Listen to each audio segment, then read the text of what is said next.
Hey guys, I'm going to do a little shock revalve here. As you can see, my Stampede is kind of sitting down here. My shock actually the cap flew off of it when I was bashing with it there one day, so I figured that since I've got to repair that anyways, I'm going to do a shock revalve, and I'm actually going to do that on the front, and I'll show you how to do that here in a minute. But usually it's not a big deal that these shocks come loose. Usually the cap just pops off and you can just clean them up, put more shock oil down in there, and put it back together. So of course, as you can see, it should be sitting like this. That cap flew off there. So we're going to take them apart though and revalve them. I'll show you how to do that, and we'll check that out. Okay, so the first thing we're going to do, actually, we just got to take the shock loose, and what I'm going to do is it's just got two screws, one right here at the top, and then one down here in the front A-arm. So just two screws to pull that shock loose. So I'm going to go ahead and take those loose. I was going to do this video and kind of stop it and show each step and all that kind of stuff, but I'm actually going to do this in real time, and that way you can just see how long it takes and stuff. And whenever it gets to the parts of if it's something that you already know or whatever, then just fast forward through it. So I'm going to go ahead and do this. This is not that big of a deal. Make sure you keep up with the little washers, because there's a washer on the back side of the shock right here that goes on there, so you definitely want to keep up with that. Little teeny tiny washer, you can see that right there, so try to keep up with that and don't lose it. You will need that to put it back on. So I'll go ahead and take this bottom one loose here.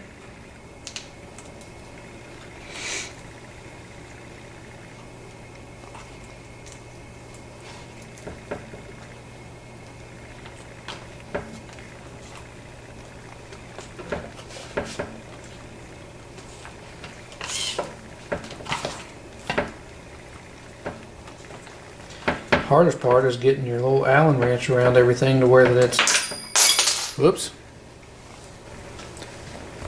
so that it's pretty much missing everything and not getting caught up on stuff.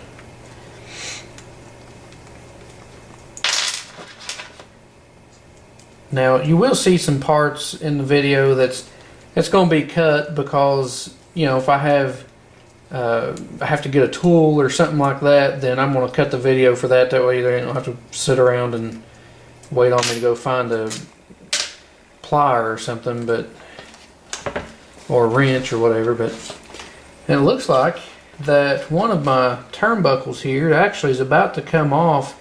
I've not had to replace any of these. This one actually is just about to come off of the end. I'm pretty sure I can just pop that back on.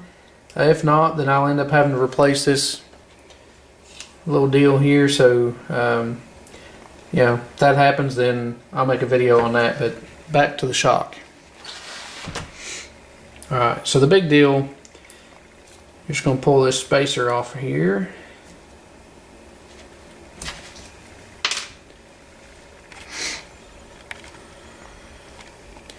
Yeah, so now it's really not a big deal to do this. It's really just a matter of pulling our little shock thing off here, and then the spring comes off. As you can see, my shock is really dirty. So the main thing is trying to keep the dirt and stuff out of the shock. Of course, we're going to go through and clean all this too, but that way, you don't get contaminants inside the shock body and it wears that out. So, alright, so really the next thing you do, in order to get, you wouldn't have to take the end of this off, but I do, because there's a little rubber seal in here, and I always take it off just to to where that I can push that all the way through and clean everything up good, and no big deal from that. So, but we'll get right into that. I've got to grab some other stuff there, and we'll be back here in just a moment. Okay, so here we go. I'm going to go ahead and take this apart, and I've got my little needle nose pliers. I've not seen anybody else do this, so this is the way I do it.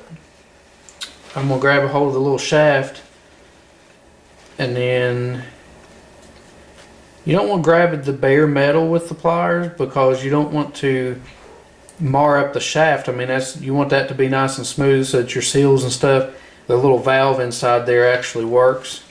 Because if you mar up the shaft, then it creates little voids and stuff, and then that won't work as smooth. So you definitely want to keep that from getting marred up. So okay, so the next thing is we're just going to take the top of the shock off, take the cap off of it, and if you notice, there's a little diaphragm inside there, a little seal. Keep track of that. You can put that in with the cap up here or whatever. Just make sure that you keep track of that. And then the shock itself, if you push that all the way up, you're going to notice the little valve. You're going to notice the valve in it.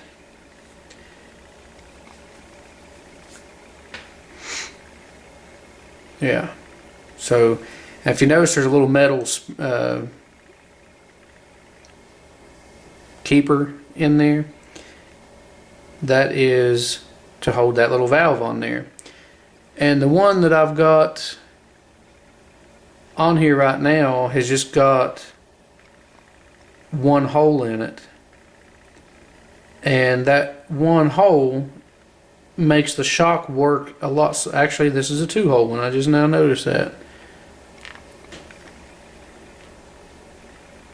So the 2 holes lets the shock move faster than a single hole would, because the single hole takes more time for the shock fluid to travel through the 2 holes.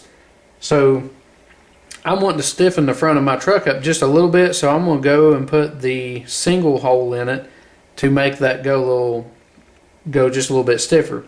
Now, one thing people do a lot of times, they'll have a thicker shock oil that will also do this, but instead of buying different shock oils right now, I'm just experimenting with, I've got a 30 weight silicone shock oil, and instead of going through all the stuff and buying all these different weights of oil and changing that, then I'm just changing the valve out, and then that way it'll change it. And if that don't work enough, make enough difference for me, or to make it where it suits me, then I'll start changing the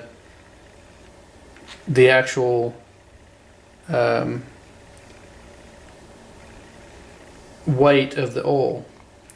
Now, always make sure that you've got a rag underneath, because as you can see, this makes a mess.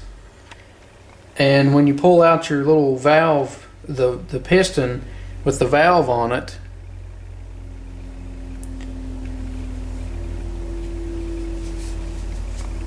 then it's going to pour out all over the place.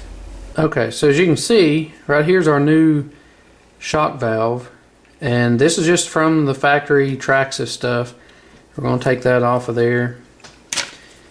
Now it's got a little edge sticking out on it right there, so I'm just going to take my knife and I'm going to clean that off and make that real smooth. But you don't want to dig into it and cut it deep or anything like that. You just want to remove that little burr off the edge of that.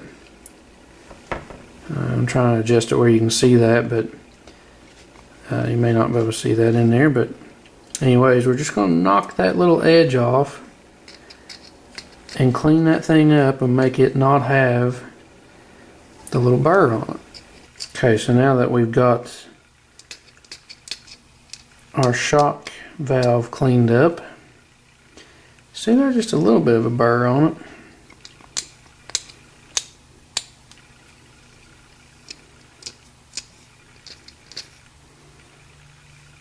Yeah, that's pretty good right there. I'm going to clean it up just a little bit more, but after that we're good on that. So the next thing is putting it back on, and we're going to just stick it right on the end of our shaft on our shock, and then all you got to do is just stick this little pin back, or the little keeper back on there, and you should be able to use the pliers on this. Yeah, see it just pop right in there. I don't know if you can see that or not real good. There we go.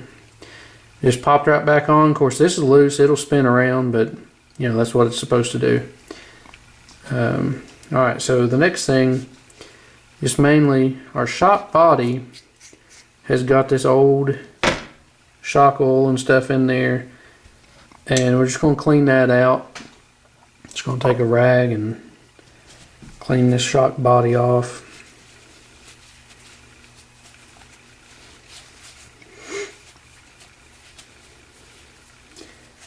Now there is a seal right here in the end of this. Keep track of that. That does come out. In fact, let me show you.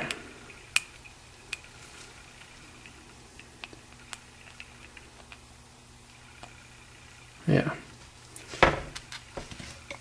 Little rubber seal, that's what keeps your shock oil from leaking out. So make sure that's good and clean. You want to have, you know, if it's got any dirt in there, it definitely make your shock leak. So good to get that cleaned out. Like I say, we'll go through the shock body itself and clean it good. I'm going to stick a rag down inside. Actually, there looks like there's more than one seal in there. Now, you want to take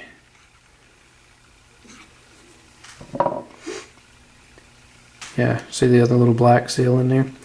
So you want to just watch that. Just make sure that stuff don't, if it does fall out, make sure that that you've put it back in. But so, alright. So I'm also going to take my rag, we're going to roll it up, we're going to stuff it down in there. I'm going to take my screwdriver, stick on the inside. Now don't rake the screwdriver around the edges, because you'll be scratching up the inside of the shock body.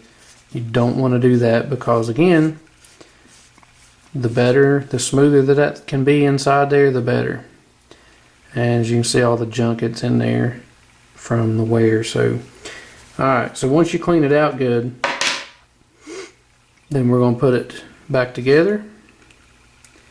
And this is pretty easy. Just make sure your little rubber washer is in there, and then we're going to slide the shaft back in.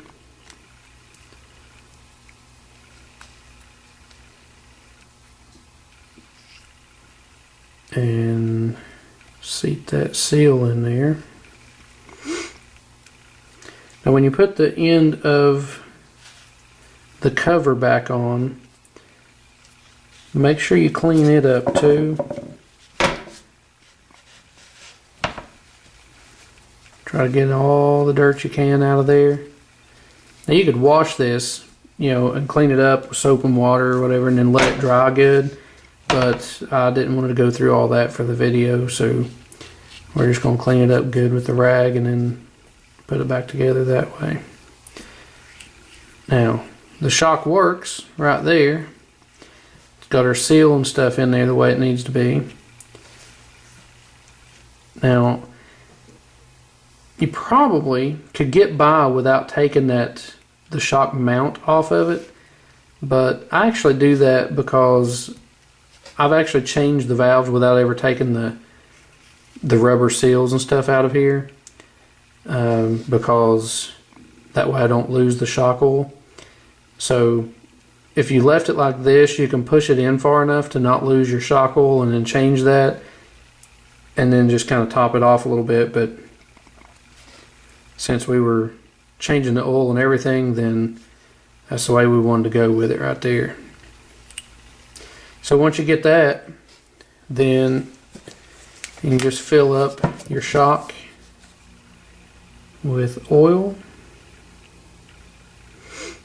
and bring it right on up to the top.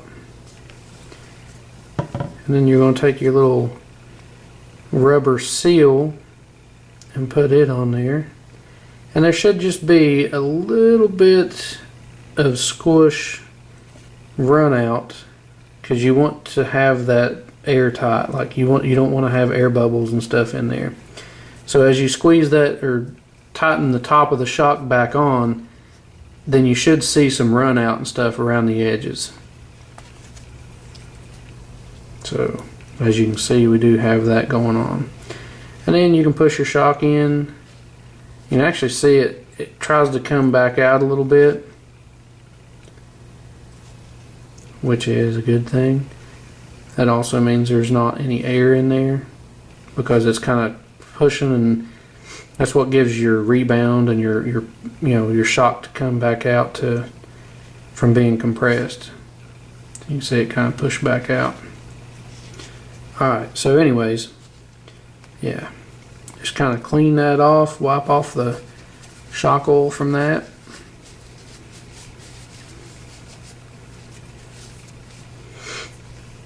And then we're going to put our little turn or our shock mount back on here. And again, I'm just going to put the rag on there, put the pliers on it.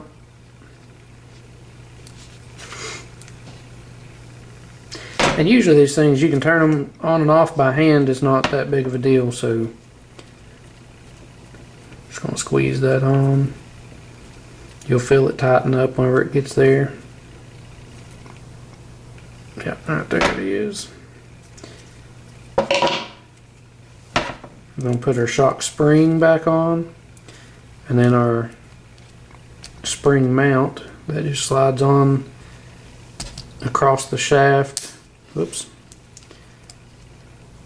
Yeah, slides across the shaft and then slides up onto the mount right here, and then your spring goes on there, and voila, you have a revalved spring. And that's pretty smooth. It's definitely smoother than it was, and you know, we changed out the shock oil in it, which was getting really dirty. So now that that's changed, you know, the shock works good. It's slower rebound than what it was because of the one valve or the one hole in the valve instead of two. And as you can not hear, the shock does not make any noise. You can't hear any squirting sound or anything like that, because there's no air in it, and you don't want air in there for it to be bubbling and squirting around. So it's nice and smooth, no sound.